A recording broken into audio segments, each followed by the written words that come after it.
Yes, कल हम chapter marketing में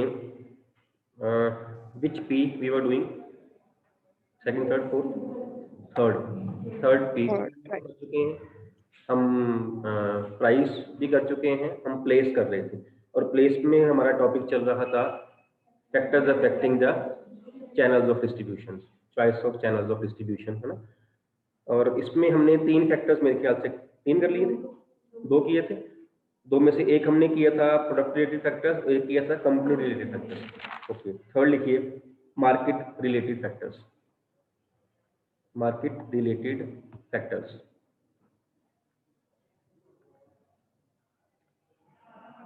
इसमें for example type of market क्या है, type of market mean industrial market है या कंज्यूमर मार्केट है। पहले हम टाइप्स ऑफ गुड्स करी थी, सेम पॉइंट है वैसे, वो हमने गुड्स के बेस पे किया, इंडस्ट्रियल गुड्स में डील कर रहे हैं या हम कंज्यूमर गुड्स में डील कर रहे हैं। यहाँ पे हम मार्केट की बात करें, इंडस्ट्रियल मार्केट है या कंज्यूमर मार्केट है, बात वही है। कंज्यूमर मार्केट कौन सी होगी, जो कंज्यूमर गुड्स में डील करती है। इंडस्ट्रियल मार्केट कौन सी है, जो इंडस्ट्रियल गुड्स में डील करती है, प्रोड्यूसर गुड्स, मशीनरी वगैरह में डील करती है। अगर वो इंडस्ट्रियल मार्केट है then the channel will be shorter, है ना। अगर वो कंज्यूमर मार्केट है channel will be long.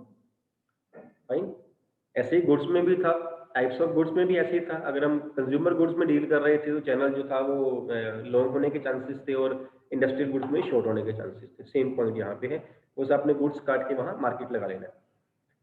Then is size of order, ये एग्जांपल्स हैं इसमें, है ना। साइज ऑफ ऑर्डर, अगर ऑर्डर का साइज जो है वो बड़ा है, ऑर्डर का साइज जो है वो ज्यादा है, बड़ा है और ऑर्डर चाहे हमारा कम हो, उस केस में चैनल विल बी शॉर्ट। अगर ऑर्डर का साइज स्मॉल हो लेकिन वो स्कैटर्ड है हर जगह पे, है ना, इन दैट केस चैनल जो होगा वो आपका लॉन्ग होगा उस केस में। ठीक,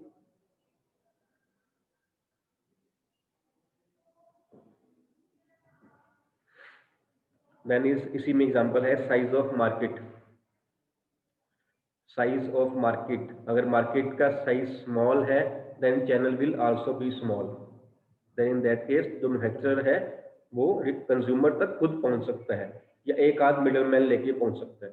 लेकिन यही अगर मार्केट का साइज जो है वो ज्यादा हो, बड़ा हो, लार्ज हो, उस केस में चैनल भी लार्ज होना चाहिए, बिकॉज इतने बंदों के पास एक पर्सन या 2 पर्सन के लिए पहुंचना मुश्किल हो जाएगा। Then is geographical concentration of buyers, geographical concentration of buyers, कि ज्योग्राफिकली कैसे वो क्या कंसंट्रेटेड है जो बायर्स या वो स्कैटर्ड है। अगर तो बायर्स जो है वो कंसंट्रेटेड एक जगह पे, चैनल स्मॉल होगा। अगर बायर्स जो है वो स्कैटर्ड है all over, then channel long होगा। फॉर एग्जांपल होजरी का प्रोडक्ट अगर लेना हो या बेचना हो किसी ने, लुधियाना जो है वो, जो बायर्स है सब एक जगह पे ही, मेनली स्पोर्ट्स गुड्स की अगर किसी ने डीलिंग करनी हो जलंधर में है, एक जगह पे ही, है ना। बेसिकली जो है वो सप्लायर वहां पे है, तो जो कंपनी थ्रू इनके जाएगी चैनल शॉर्ट हो जाएगा।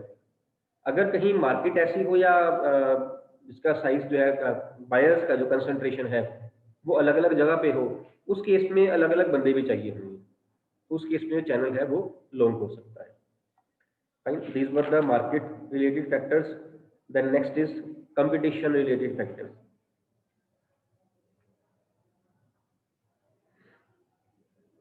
कंपटीशन रिलेटेड फैक्टर, ये डिपेंड करता है कि जो कंपटीटर है हमारा वो कैसे डिस्ट्रीब्यूट कर रहा है गुड्स, उसके अकॉर्डिंगली हमें भी करनी पड़ेगी। पहले क्या होता था कि मेडिसिन, यहाँ एग्जांपल आप लिख सकते हो, पहले होता था मेडिसिन की शॉप पे सिर्फ मेडिसिन मिलती थी। आजकल मेडिसिन की शॉप पे आपको शैम्पूज भी मिल जाते हैं, चाहे वो मेडिकेटेड शैम्पूज ही हों, दूसरे भी मिल जाते हैं। जिसने मेडिकेटेड रखना है वो बाकी भी रख लेगा। क्रीम्स वगैरह मिल जाती हैं, है ना। उनको मेडिकेटेड में, मेडिकेशन में गिन लेते हैं उनको, या उनको दूसरी भी क्रीम्स हो तो साथ में वो भी सेल कर देते हैं, अपना उन्होंने स्कोप इंक्रीज किया हुआ है।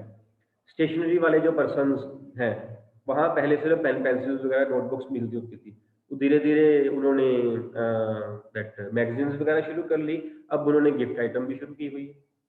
कई स्टेशनरी वाले रिचार्ज कूपन भी किए हुए हैं, हालांकि स्टेशनरी वाले का रिचार्ज कूपन से क्या है, आजकल तो रिचार्ज कूपन कम है, कम बिकते हैं क्योंकि आजकल ऑनलाइन सारा कुछ हो जाता है। वो पहले जब नया नया रिचार्ज आया था इतने इतने कूपन छोटे छोटे, आपको याद होगा, है ना, दुकानों पे जा जाके लेते हो, किराने वाले में रखे हुए थे, स्टेशनरी वाले रखे हुए थे, मेडिसिन वाले भी रखे हुए थे कूपन, उसके पास ही केमिस्ट के पास हम मेडिसिन लेने जा रहे हैं, उसके पास में रिचार्ज करवाने जा रहे हैं, ऐसे भी हो रहा था। मीन्स अगर एक कंपनी रख रही है, दूसरी कंपनी भी उसको ऐसे ही करेगी, दूसरी भी ऐसे नहीं कर सकती। नहीं तो क्या होगा, मेडिकल वाले के पास हम जा रहे हैं शैम्पू लेने के लिए, एक कंपनी रख दी है तो उसका शैम्पू परचेज हो जाएगा, हमारा नहीं होगा, है ना।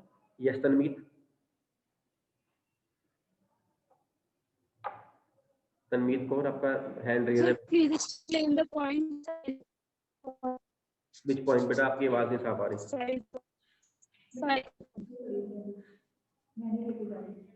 पॉइंट नंबर बेटा, आपकी आवाज नहीं साफ तनवीर, रिपीट कर दो एक बारी।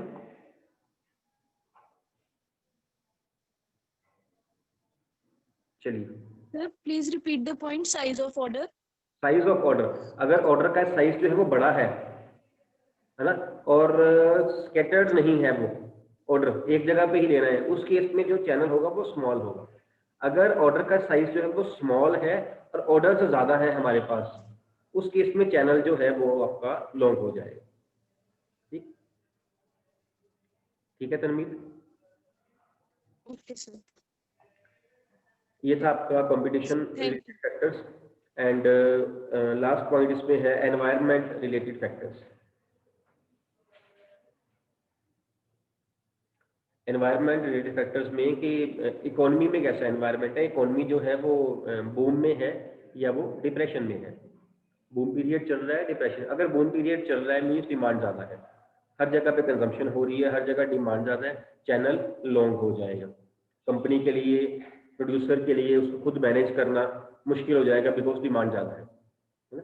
He will concentrate more on producing the goods rather than selling the goods. ठीक, अगर जो डिमांड कम चल रही है, कंजम्पशन कम चल रही है, means it is the period of depression, then in that case वो क्या करेगा, वो खुद सारा मैनेज कर लेगा और चैनल जो है वो शॉर्ट होने के चांसेस हो जाएंगे। ठीक है, these were the factors affecting the choice of channels of distribution. Next इसी में ही है सेकंड पार्ट, कौन सा था इसका, फिजिकल डिस्ट्रीब्यूशन में दो पार्ट्स हमने लिखे थे, कौन कौन से थे वो, फिजिकल मूवमेंट ऑफ गुड्स, एक था चैनल ऑफ डिस्ट्रीब्यूशन, सेकंड था फिजिकल मूवमेंट ऑफ गुड्स। लिखिए इसको भी, physical movement of goods.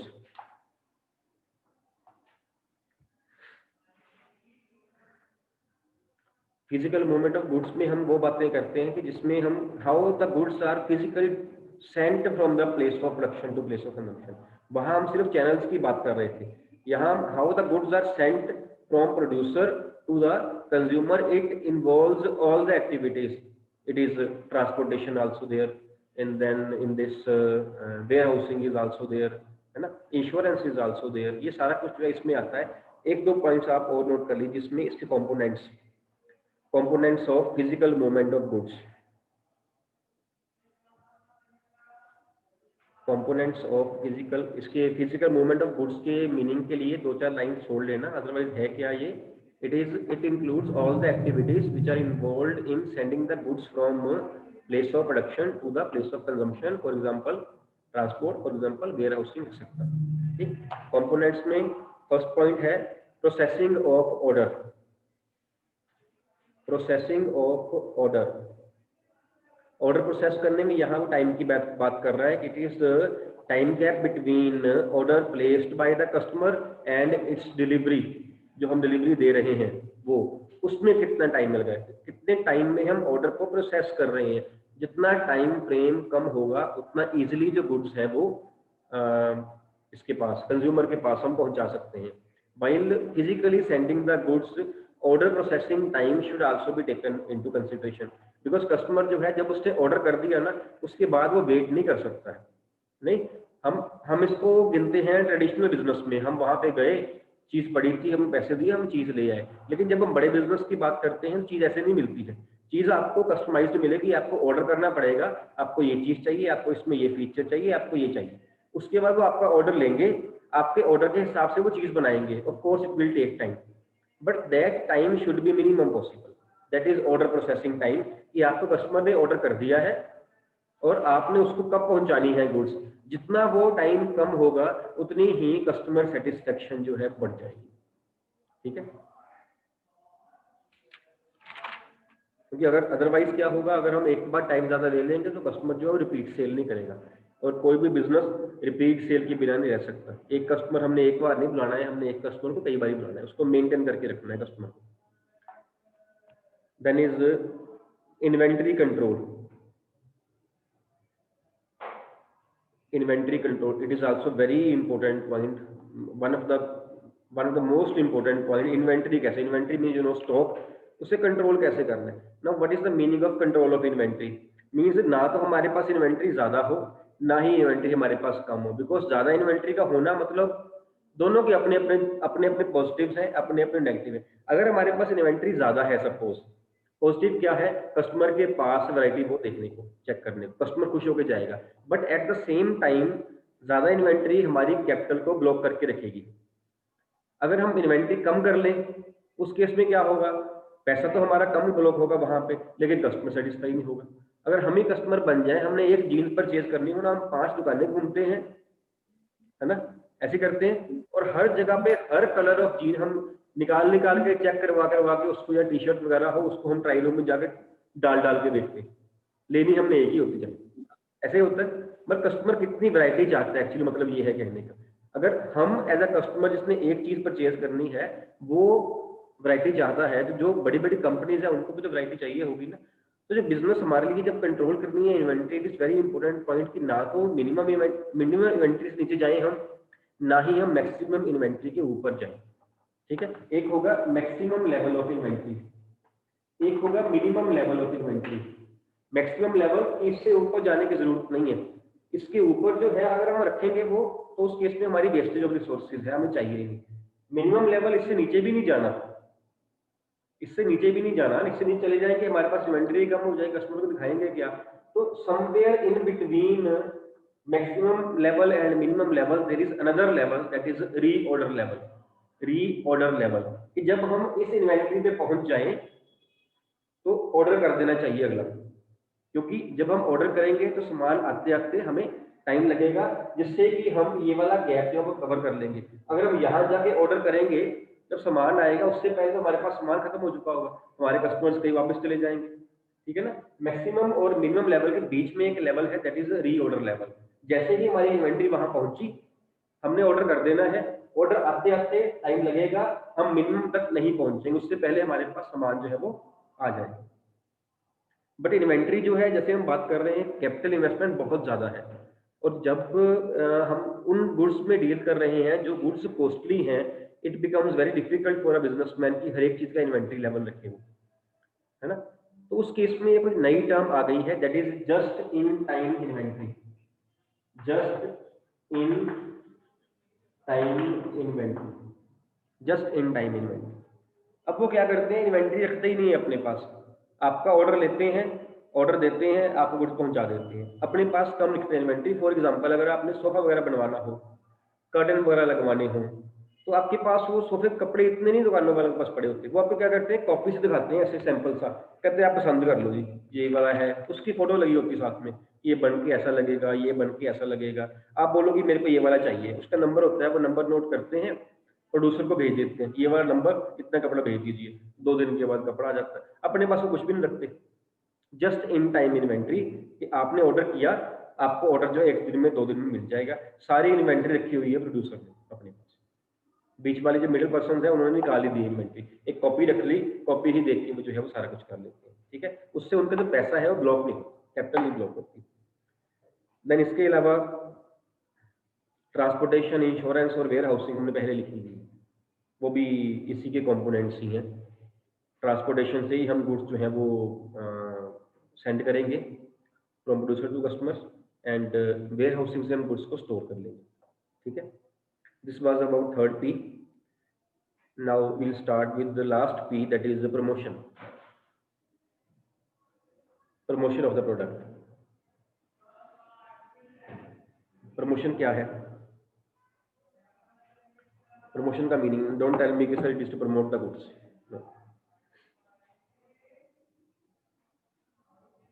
Promotion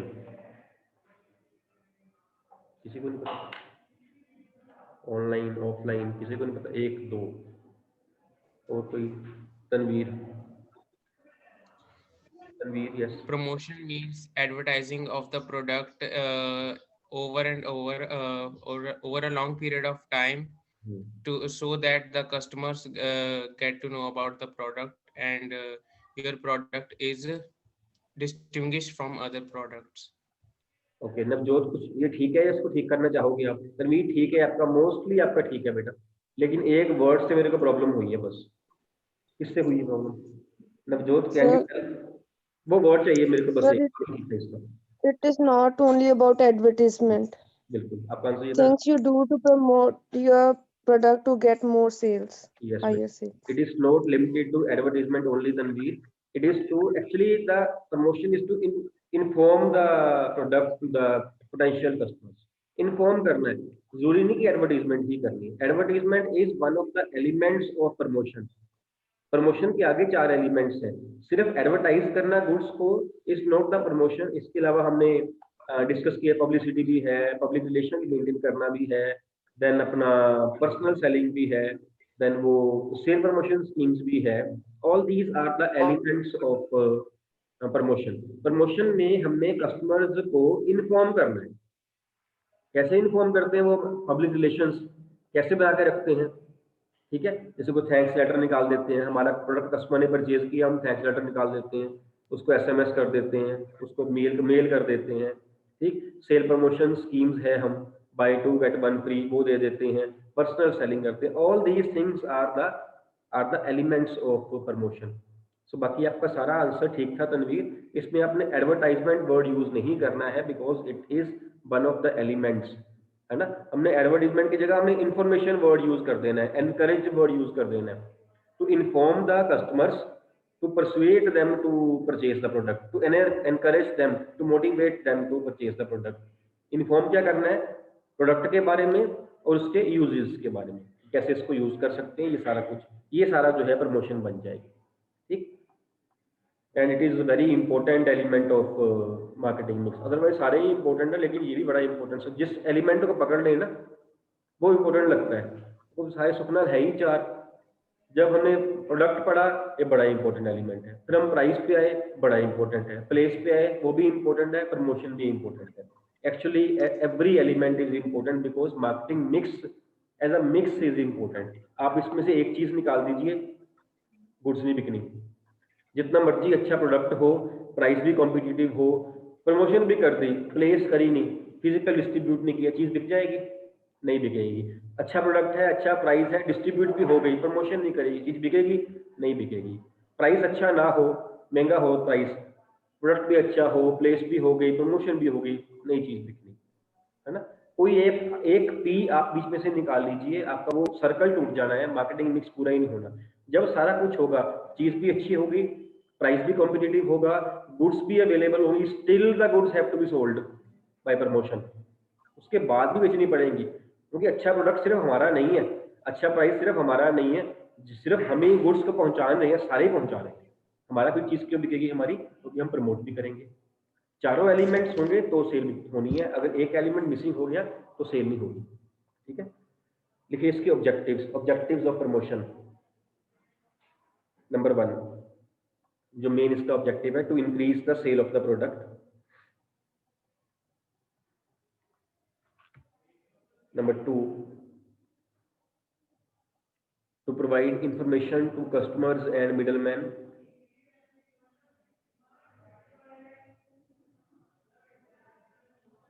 Number 3, to highlight the features and utility of product. To highlight the features and utility of product. Next is to differentiate the product from competitors' product.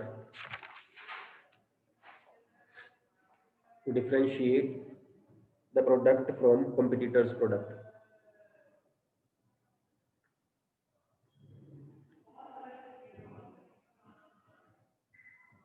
Next देखिए elements of promotion.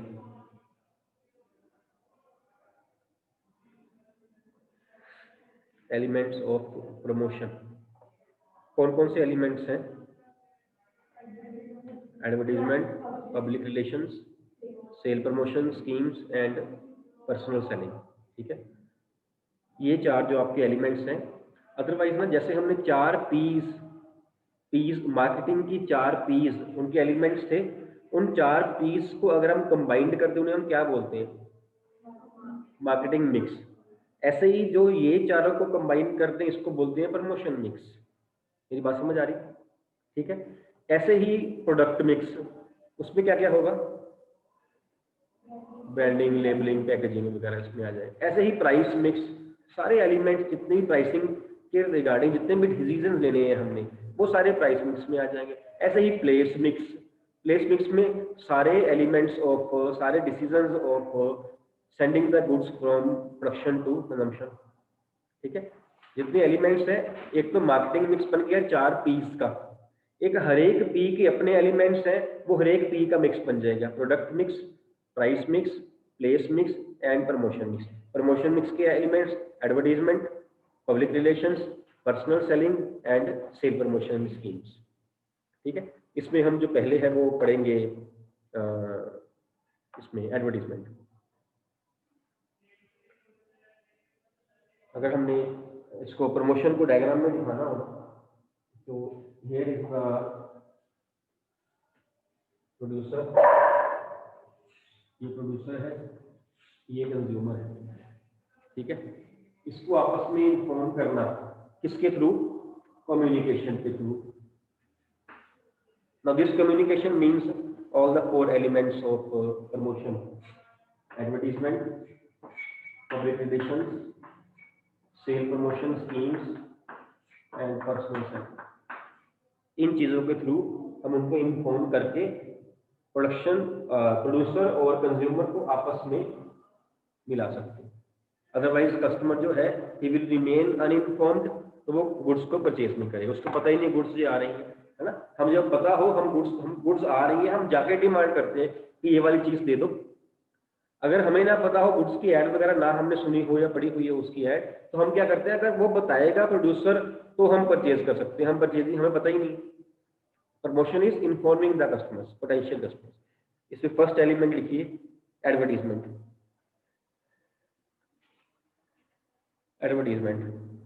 सबसे ज्यादा use होने वाला जो promotion mix का element है advertisement है, सबसे ज्यादा, है ना। और सबसे ज्यादा ये इफेक्ट भी करता है, सबसे ज्यादा ये बिजनेस को या कस्टमर को इफेक्ट भी करता है, ठीक है। मोस्ट कॉमनली यूज, इसका मीनिंग लिखना advertisement.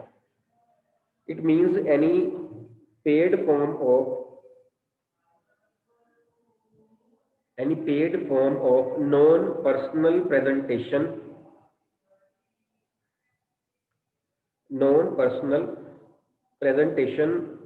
and promotion of ideas, goods and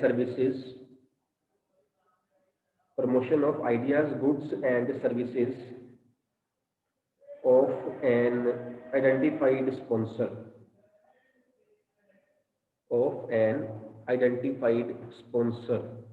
identified businessman known as sponsor, अब इसमें ना सारी फीचर्स ही आ गई, इसकी अंडरलाइन करना है इसको, फीचर्स को इसी में ही लाएंगे बाद में हम। It is any paid form, हम कल भी बात कर रहे थे उस दिन भी। पेड फॉर्म है मींस जो आके ऐड करता है पर्सन, वो चाहे खुद यूज करना रहा हो लेकिन उसको पैसा पे किया जाता है कि आप बोलो कि ये वाली चीज आप परचेज कर लो, है ना। उस दिन वो थम्स अप वाली एग्जांपल ले रहे थे, वो सलमान खान आता है वैसे उड़ता उड़ता सा आता है और समुद्र में ही जाके वो उठा भी लेता है और खोल भी लेता है और पी भी जाता है और पता नहीं कैसे वो एक बाइक के ऊपर ही जो है वो जमीन पे भी आ जाता है। उसको इसके लिए पे किया जा रहा है, डजंट मीन कि ऐसा ही होगा। और वहां पे लिखा आता होता है, अगर आपने देखा हो कि ये स्टंट्स जो है वो have been performed in the, है ना, प्रेजेंस ऑफ एक्सपर्ट्स, है ना। इसको कॉपी मत करना, घर पे मत करना इसको। आप भी बाइक लेके कोठी पे चढ़ जाओ और बोलो कि मैं ये नहीं हो सकता, है ना। वो एक उसको पैसा पे किया जा रहा है, जरूरी नहीं कि वो यूज कर रहा हो, है ना। पेड फॉर्म है। एक हम बात पब्लिसिटी की कर रहे थे एक बारी, that is unpaid form. Publicity में और एड में यही डिफरेंस है, पेड फॉर्म जो है वो एडवर्टीजमेंट है और पब्लिसिटी जो अनपेड फॉर्म है। अगर मैं आपसे पूछूं कि मैंने सॉफ्ट ड्रिंक पीनी है, कौन सी पी, आप बोलो जी कोक पी लो। अब कोक ने आपको पैसा नहीं पे किया मेरे को इन्फॉर्म करने के लिए कि आप सर को कोक पिला देना, अगर पूछेंगे तो आप बोलना हमारी सेल बढ़ जाएगी, पब्लिसिटी है। अगर वो मेरे को कोई सेलिब्रिटी जो इसकी ऐड आ रही है टीवी पे वो बताता है टीवी पे आके कि आप कोक पियो, that is paid form, that is advertisement, ठीक है। एक तो पेड फॉर्म हो गया, एक इज नॉन पर्सनल प्रेजेंटेशन, वो जो ऐड आ रही है सिर्फ मेरे लिए नहीं आ रही, सभी के लिए आ रही है, it's not personal, publicity personal होती है। जो ऐड है that is non personal presentation of ideas, facts, figures, सिर्फ अगर वो टीवी पे आ रही है, सिर्फ मेरे टीवी पे नहीं आ रही है, सबकी टीवी पे आ रही है। अगर वो पेपर में ऐड आ रही है तो मेरे पेपर में नहीं आ रही है, सभी के पेपर में आ रही है, इट इज नॉन पर्सनल ना। Then is of an identified businessman, जो बिजनेसमैन है जिसका प्रोडक्ट है, वी कैन आइडेंटिफाई दैट। वो ये नहीं कहता है सलमान खान आके कोई भी सॉफ्ट ड्रिंक पी लो, वो क्या कहता है कि थम्स अप की पियो, मतलब कोक नहीं पीनी। वी कैन आइडेंटिफाई इजिली किस प्रोडक्ट की वो ऐड कर रहा है, एंड दैट जो पर्सन, जो बिजनेसमैन है, he is known as sponsor, वो स्पॉन्सर कर रहा है, वो पैसे बियर कर रहा है उस चीज की, ठीक है, वो स्पॉन्सर है, और कॉस्ट जो है वो स्पॉन्सर ही बियर कर रहा है, सारी कॉस्ट एडवर्टीजमेंट की, ठीक है। फाइन, फीचर्स इसके लिखिए। फर्स्ट कौन सा है, पेड फॉर्म, वहां पे फीचर्स लिख के ना वहां डेफिनेशन में ही पॉइंट बना लो, चाहे 1 2 3 ऐसे लिख लो। एक पेड फॉर्म है, एक नॉन पर्सनल है, आइडेंटिफाइड स्पॉन्सर है, cost is borne by sponsor है, ये 4 पॉइंट बन जाते हैं। चौथा ये लिख लो, its cost is borne by the sponsor in businessman. और एडवर्टीजमेंट जो है, its basic idea is to promote the goods and services, जो तो है ही, है ना, to promote the goods and services. तो पेड फॉर्म हो गई एक नॉन पर्सनल हो गई, एक स्पॉन्सर हो गया आइडेंटिफाइड, एक कॉस्ट स्पॉन्सर बियर कर रहा है, और जो मेन पॉइंट है इसका एडवर्टीजमेंट का जो आइडिया है, that is to promote the goods and services, ठीक। नेक्स्ट लिखिए इसी की merits, merits of advertisement.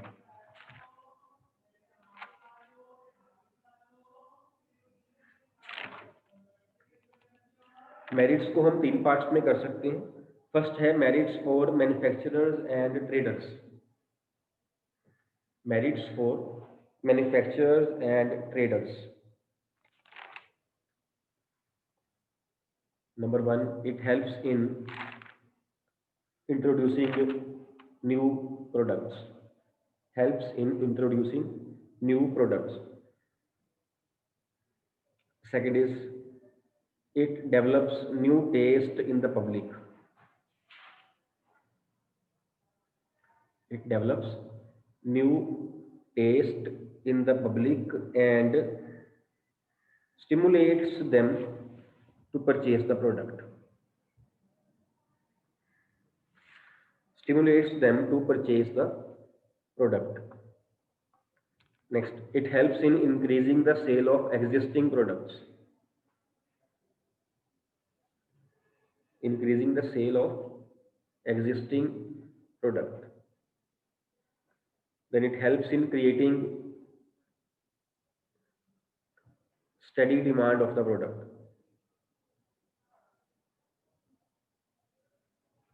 Steady demand means continuous demand रहती है प्रोडक्ट की, अगर हम ऐड करते रहे तो। Then helps to face competition in the market,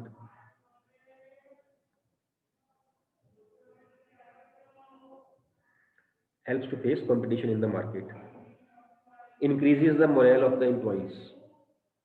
कैसे है ये पॉइंट, बाकी पॉइंट सेम ही, क्लियर ही है। How advertisement helps in increasing the moral of the employees, ये कहाँ से, एम्प्लॉइज कहाँ से बीच में आ गए, कहाँ बड़ी अच्छी बातें होगी प्रोड्यूसर की, कंज्यूमर की, एम्प्लॉइज कहाँ से आ गए।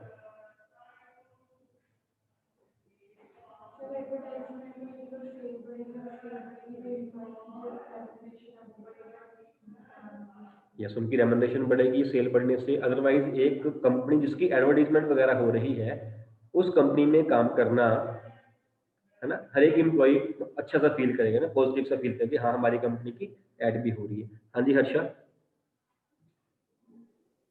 सर जिनको एडवर्टीजमेंट के लिए रखा होगा कंपनी ने, जिससे मतलब काम दिया होगा एडवर्टीजमेंट का, अगर वो अच्छे से उसे प्रेजेंट कर पाए तो उन्हें और ज़्यादा मतलब मोटिवेशन मिलेगा, और अगर उनका मतलब प्रमोट हो गया अच्छे से तो उन्हें मतलब रेम्यूनरेशन उनकी इंक्रीज हो ठीक है, जाएगी। बिल्कुल ठीक है, बिल्कुल ठीक है।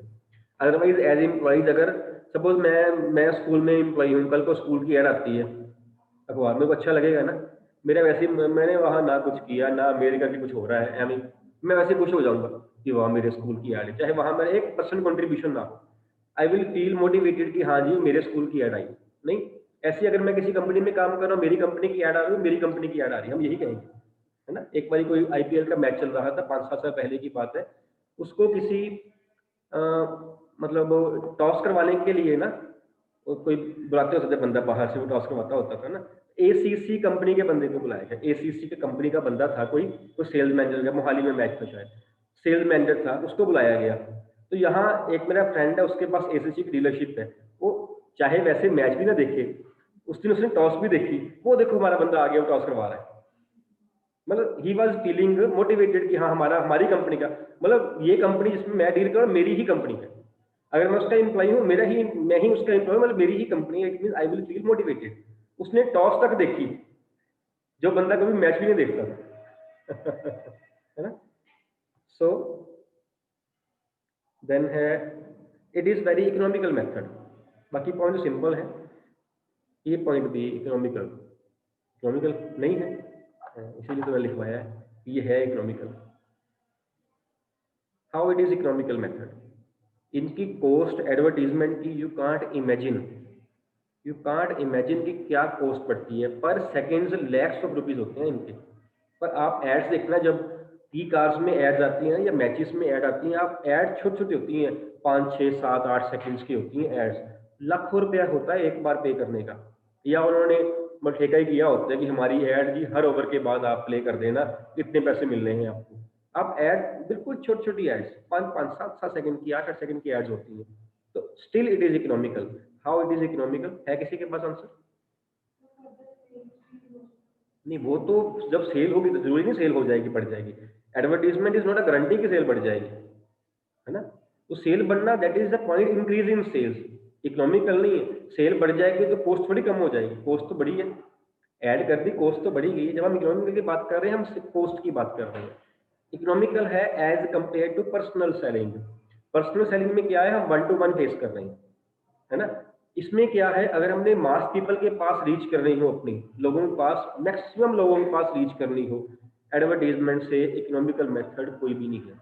Though we are paying lakhs and crore of rupees on advertisement, but still आप देखिए रीच कितने लोगों तक हो रही है। क्रिकेट के मैच कौन नहीं देखता, मोस्टली देखते हैं। कार्टून्स अब सारे देखते होंगे, अभी भी देखते होंगे, नहीं सीरियल्स में भी आप में से कुछ देख रहे हो। आप देखिए कि अगर क्रिकेट के मैचेस चल रहे हैं, आईपीएल चल रही थी, आगे मैचेस आएंगे, जिनका क्रिकेट में इंटरेस्ट है वो सब टीवी लगा के बैठे होंगे, और जब वहां पे रेक्टिंग बार बार ऐड आएगी, कितने लोगों के पास हम पहुंच रहे हैं। इसलिए पीक आवर्स 8 से लेकर 10 बजे तक, 11 बजे टाइम होता है ना टीवी का, उसमें रेट ज्यादा होते हैं। दूसरे आवर्स में जो होते हैं वो रेट्स कम होते हैं, क्योंकि तब ज्यादा लोग टीवी देख रहे होते हैं, तब एडवर्टीजमेंट और महंगी होती है, but still it is economical, because इसमें हम ज्यादा लोगों के पास रीच कर पा रहे हैं। अगर इतने लोगों के पास रीच करनी हो थ्रू पर्सनल सेलिंग, 1-to-1 कर, इज इट पॉसिबल? टाइम कितना कंज्यूम होगा और पैसा कितना खर्च होगा? सारे इंडिया में मैंने अपनी ऐड करनी, मैं बोलूँ कि नहीं मैंने ऐड नहीं करनी, मैंने पर्सनल सेलिंग करनी है, कितने बंदे मेरे को अपॉइंट करने पड़े, किस किस घर तक मैं पहुंच जाऊंगा, और टाइम कितना लगेगा? एडवर्टीजमेंट से बेटर वे कोई नहीं है। और so it is very economical. जब हम उसकी पर पर्सन कॉस्ट निकालते हैं ना, तो रुपीज में भी नहीं पड़ती होगी, रुपीज में भी नहीं पड़ती हो, क्योंकि आप करोड़ों रुपए खर्च कर रहे हो, लेकिन करोड़ों लोगों के पास भी तो पहुंच रहे हो, है ना। अगर आप पर पर्सन कॉस्ट निकाल के तो 1 रुपये में पड़ती होगी उसकी, ठीक। इसीलिए इसको इकोनॉमिकल बोल देते हैं। अगर इसको पर्सनल सेलिंग से करें तो इससे इकोनॉमिकल कोई भी नहीं है, वो बहुत टाइम आ रहा लेगा और पैसा ही बहुत लेगा। These were the merits for manufacturers and traders. Next is merits for consumers. Merits for consumers. Number one is helps the customers to know about the product, price, and uses, etc. Helps the customers to know about the product, price and uses, etc. Next, educates people about new product.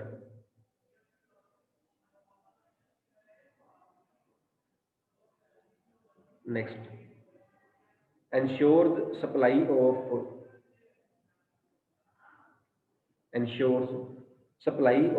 better quality goods.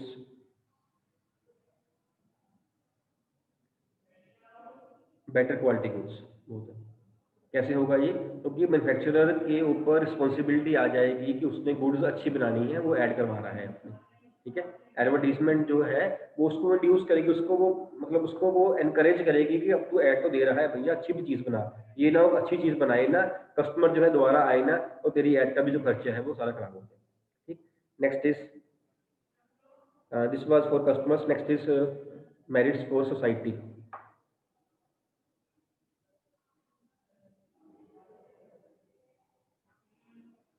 It provides employment opportunities.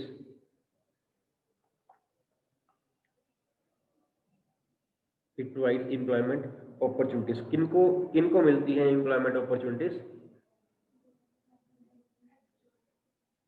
बहुत ऊंची बोलते हो आप, तो साथ वाले disturb हो जाते हैं, वो रोज कहते हैं मेरे को हर्षा बहुत ऊंची बोलती है, उसको बोलो धीरे बोला करें, ऊपर से मास्क भी लगाया हुआ है और वैसे ही आवाज नहीं सुन रही। किसको मिलती है employment opportunities?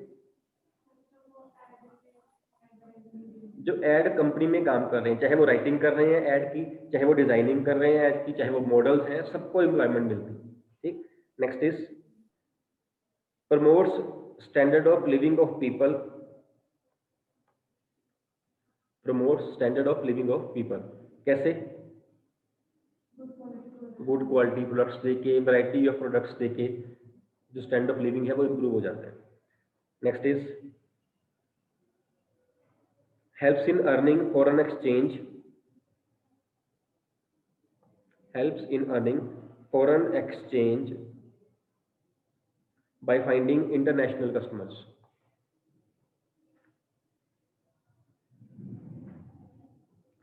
And next is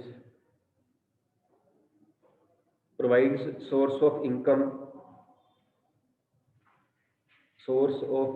for newspaper, TV, radio, etc. उनके लिए भी सोर्स ऑफ इनकम है। एक कस्टमर्स वाले पॉइंट में ना एक पॉइंट ऐड कर लेना, कस्टमर्स की जो इंपॉर्टेंस लिख रहे हैं ना, मेरिट्स लिख रहे हैं, वहां पे एक पॉइंट ऐड कर लेना पिछले वाले में। It increases the agility, AGILITY, increases the agility of existing products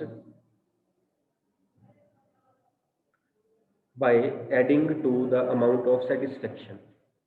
कि जो प्रोडक्ट हम पहले ही यूज कर रहे हैं उसकी एजिलिटी मीन्स यूटिलिटी, यूजफुलनेस जो है वो बढ़ जाती है। It increases the